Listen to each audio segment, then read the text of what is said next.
The holographic projection flickered in the center of the United Earth Council chamber, displaying the Galactic Confederation's ultimatum in cold, clinical text. Kylie Martinez stood at the podium, her hands gripping the edges so tightly her knuckles had gone white. Behind her, 200 delegates from every nation on Earth sat in stunned silence. "They want us to do what?" someone finally whispered. William Chen, Earth's lead ambassador to the Galactic Confederation, stepped forward.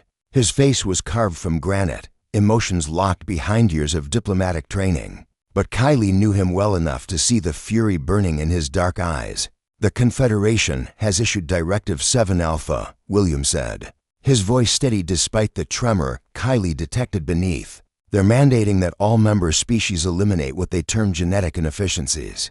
That includes anyone with physical disabilities, cognitive differences, chronic illnesses, or genetic variations deemed non-optimal. That's genocide," Kylie said flatly. "They're asking us to commit genocide against our own people." She thought of her younger brother, Marcus, who had been born with cerebral palsy. He was a brilliant mathematician, a loving uncle, and the person who made her laugh harder than anyone else in the universe.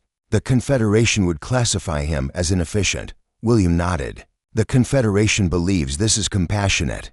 They call it evolutionary streamlining, apparently. Every other species in the galaxy adopted this practice millennia ago. They see our refusal as primitive sentimentality."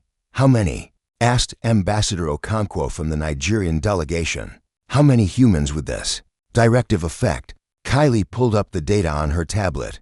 Conservative estimates put it at 1.2 billion people. That's nearly 15% of Earth's population. The chamber erupted. Shouts of outrage mixed with disbelief. Some delegates wept openly. Others sat frozen, unable to process the magnitude of what was being asked.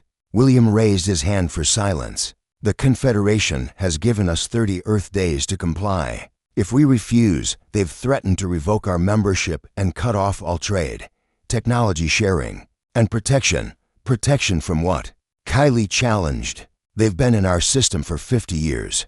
Have they protected us from anything except our own potential?" She thought about the past 5 decades since first contact. Humanity had eagerly joined the galactic community, desperate to prove themselves worthy of the stars. They'd adopted alien technologies, restructured their economies, and reshaped their education systems to match Confederation standards.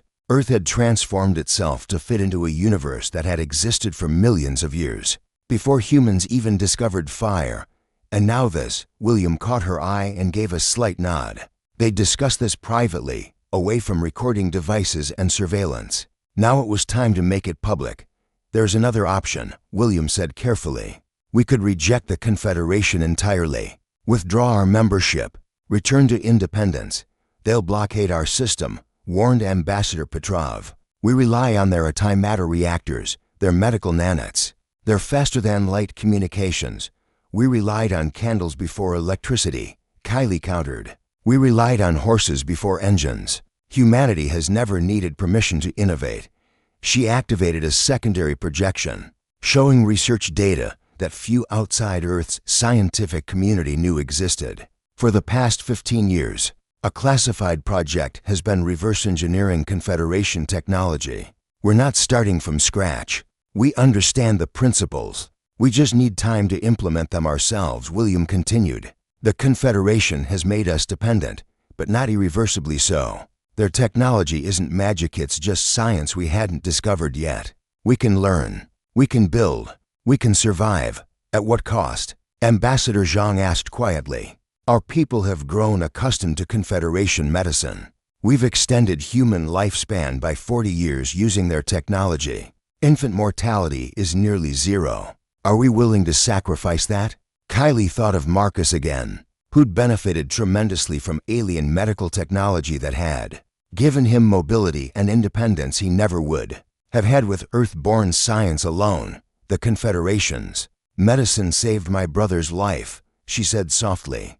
"Their neural interfaces gave him freedom. I will forever be grateful for that." She paused, letting the weight of her words settle. "But they want me to kill him now. They want us to look at everyone who's ever struggled, everyone who's ever been different, and eliminate them for the crime of being imperfectly human. Her voice hardened.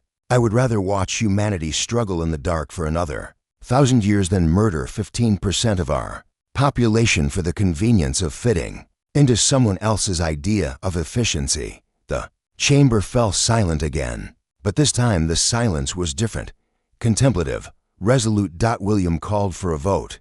"All in favor of complying with Confederation Directive 7 Alpha?" Not a single hand rose. "All in favor of withdrawing Earth's membership from the Galactic Confederation and declaring human independence?" Every hand in the chamber shot up simultaneously. Kylie felt tears streaming down her face, but she wasn't sad.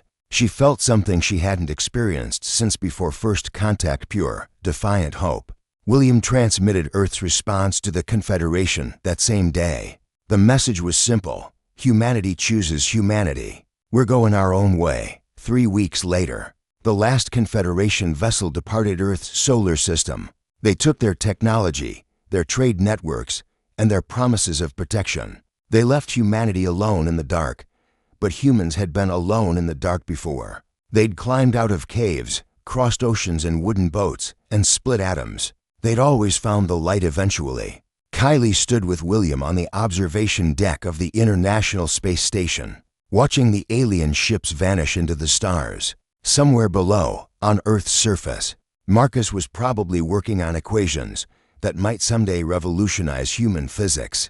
"Think we made the right choice?" William asked. Kylie smiled. "I think we made the human choice. That's all we can ever do." And in the darkness of space, surrounded by a galaxy that had rejected them, humanity began to build their own light.